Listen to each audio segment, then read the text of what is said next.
नमस्कार। जय राधे राधे श्याम राधे राधे। जय वृंदावन बिहारी लाल की जय, कृष्ण कन्हैया लाल की जय, बांके बिहारी लाल की जय, जय राधा श्याम सुंदर लाल की जय। সুহৃদ ভক্তবৃন্দগণ সকলেই চরণে রেলের সাথে সস্ত্রকটি প্রণাম। বড়দের প্রতি রেলের শ্রদ্ধা ভালোবাসা, ছোটদের প্রতি রেলের স্নেহ ভালোবাসা। আমার সমস্ত সাধু গুরু বৈষ্ণব ভাগবত ভক্ত ভগবানের চরণে রেলের সাথে সস্ত্রকটি প্রণাম, শুদ্ধা ভক্তি শুদ্ধা ভালোবাসা। জয় রাধে রাধে শ্যাম রাধে রাধে। জয় বৃন্দাবন বিহারী লাল কি জয়, কৃষ্ণ কন্হैया লাল কি জয়, জয় রাধে রাধে শ্যাম রাধে রাধে। অজ্ঞানতিমিরান্ধস্য জ্ঞানাঞ্জনশলাকায় चक्षुरुन्मीलितं येन तस्मै श्रीगुरवे नमः।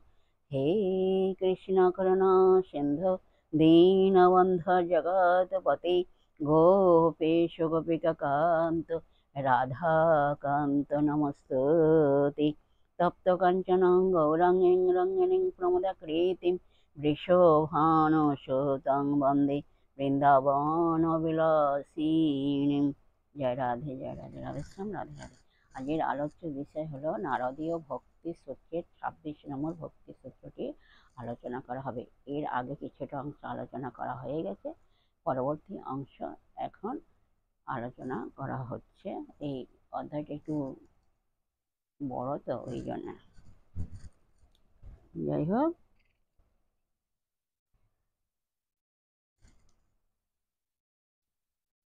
ভক্তি শব্দটির মধ্যে সাধন সাধ্য দুই ভাবই আছে।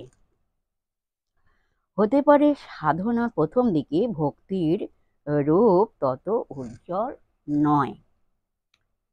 নয় তা নিঃস্বার্থ বা শুদ্ধ, কিন্তু সাধন পথে যত অগ্রসর হওয়া যায় এই ত্রুটিগুলি ক্রমশ দূর হতে থাকে।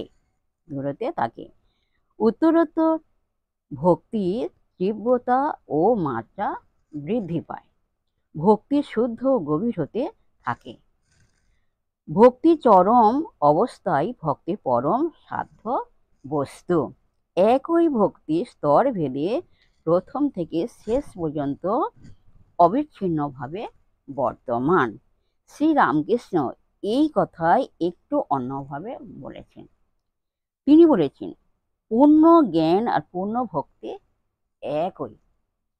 নেতি নেতি করে বিচারের শেষ হলে ব্রহ্ম জ্ঞান, তারপর যা ত্যাগ করে গিয়েছিল তাই আবার গ্রহণ। ছাদে উঠবার সময় সাবধানে উঠতে হয়, তারপর দেখে যে ছাদ যে জিনিসে, ইট চুন সরকি সিঁড়িও সেই জিনিসে তৈয়ারি। ভক্তের কিছু ত্যাগ করতে হয় না, তিনি সবটাই নেন, জগৎকে অস্বীকার করেন না। সেক্ষেত্রে জ্ঞানী কিন্তু জগৎকে মায়াময় বলেন। ভক্ত জগৎকে ত্যাগ না করে তাকে ঈশ্বরের বিভূতি ও তাঁর লীলা রূপে দেখেন। আর জ্ঞানীর ক্ষেত্রে জগদাতীত সত্তাকে উপলব্ধি করার জন্য প্রথম থেকেই জগৎটাকে নেদম বা এই নয় বলে অস্বীকার করা। ভক্ত বলেন, জগৎকে অস্বীকার করলে সত্যের উপলব্ধি আংশিক দর্শন মাত্র। উদাহরণস্বরূপ বলা যায়, খোসা বিচি শাঁস সব নিয়ে একটা বেলের ওজন। এখন এগুলো যদি বাদ দিই, পুরো বেলটা আমরা পাচ্ছি না। খোসা বিচি বাদ দিয়ে শুধু শাঁসটুকু নিলে তাকে পাই খণ্ডিত ভাবে। এই হচ্ছে বিশিষ্টাদ্বৈতবাদীর মত। শ্রী রামকৃষ্ণ এই একই কথা বলেছেন। যেমন একটি বেল, খোলা আলাদা, বীজ আলাদা আর শাঁস আলাদা একজন করেছিল। বেলটি কত ওজনের জানবার দরকার হয়েছিল, এখন শুধু শাঁস ওজন করলে কি বেলের ওজন পাওয়া যায়? খোলা বিচি শাঁস সব একসঙ্গে ওজন করতে হবে। প্রথমে খোলা নয়, বিচি নয়, শ্বাসটি সার পদার্থ বলে বোধ হয়। তারপর বিচার করে দেখে যে বস্তুর শ্বাস সেই বস্তুরই খোলা আর বেঁচে। আগে নেতি নেতি করে যেতে হয়। জীব নেতি, জগৎ নেতি, এইরূপ বিচার করতে হয়। ব্রহ্মই বস্তু আর সব অবস্তু। তারপর অনুভব হয় যার শ্বাস তারই খোলা বেঁচে। যা থেকে ব্রহ্ম বলছো তাই থেকে জীব জগৎ।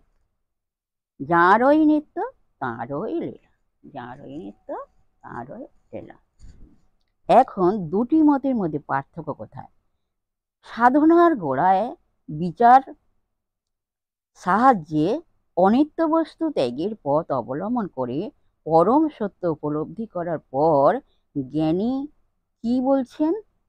তখনও তিনি বলছেন পরম তত্ত্বই একমাত্র নিত্য সত্য সদ্বস্তু।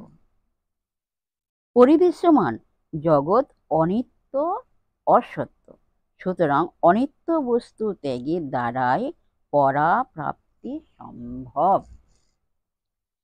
আর ভক্ত বলেন তাঁর কিছুই ত্যাগ করার নেই, কারণ তিনি দেখেন অন্যভাবে।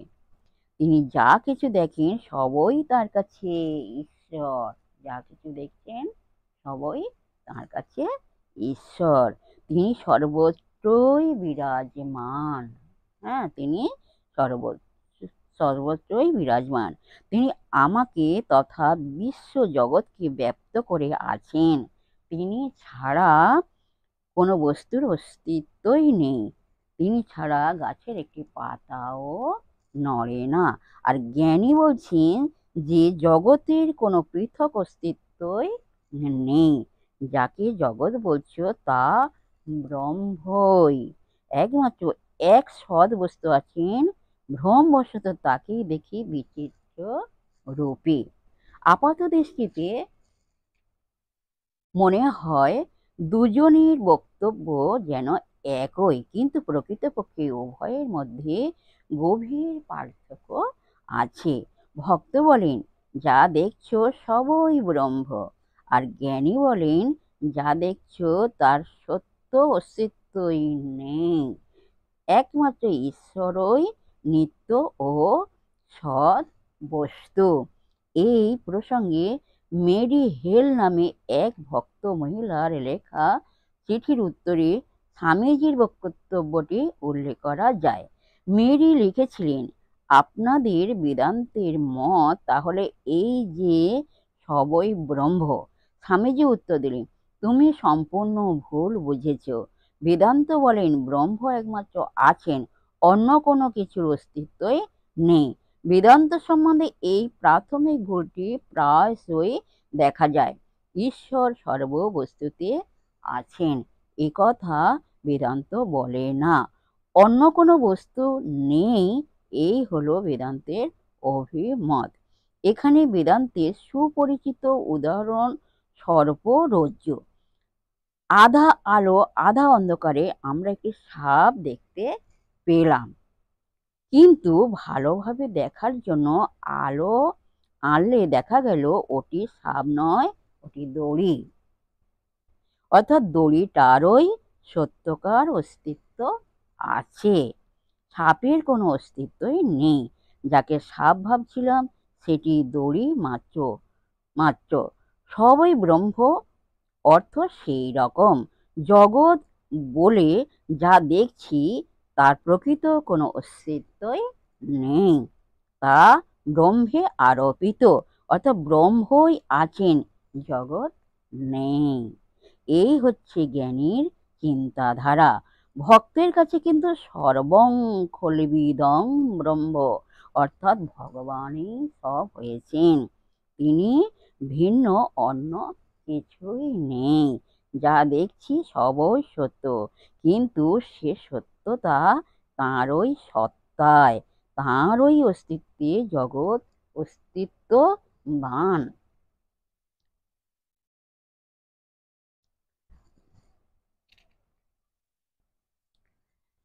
জয় রাধে, জয় রাধে, রাধেশ্যাম, রাধে রাধে। আজকের এই পর্যন্ত বিশ্রাম রাখলাম। যাই হোক, বিশেষ সুহৃদা ভক্তবৃন্দের উদ্দেশ্যে বলছি, সকলের উদ্দেশ্যে বলছি, সবাই সুখে থাকবেন, শান্তিতে থাকবেন, আনন্দে থাকবেন, এক সেকেন্ডও নিরানন্দে থাকবেন না, সদা সর্বদাই আনন্দে থাকবেন। আর নিজ নিজ পিতামাতাকে ভালোবাসবেন, তাদের জন্য দুঃখ কষ্ট না হয় সেদিকে লক্ষ্য রাখবেন। আসুন আমরা এখন মানবিক মনে পর্ব শেষ করে মনকে কাদার তালির মতো নরম করে, শিশুর মতো সরল করে, মনের মধ্যে অহংকার থেকে আসুন আমরা এখন রাধা নাম কীর্তন করি। জয় রাধে, জয় রাধে, রাধে শ্যাম, রাধে রাধে।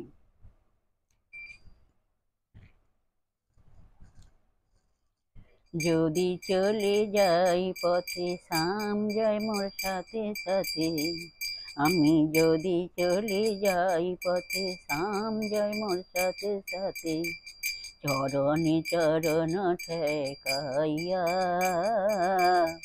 চরণে চরণ ঠেকাইয়া, যদি চলে যাই পথে শ্যাম জয় মোর সাথে সাথে, আমি যদি চলে যাই পথে শ্যাম জয় মোর সাথে সাথে, চরণে চরণ ঠেকাইয়া, চরণ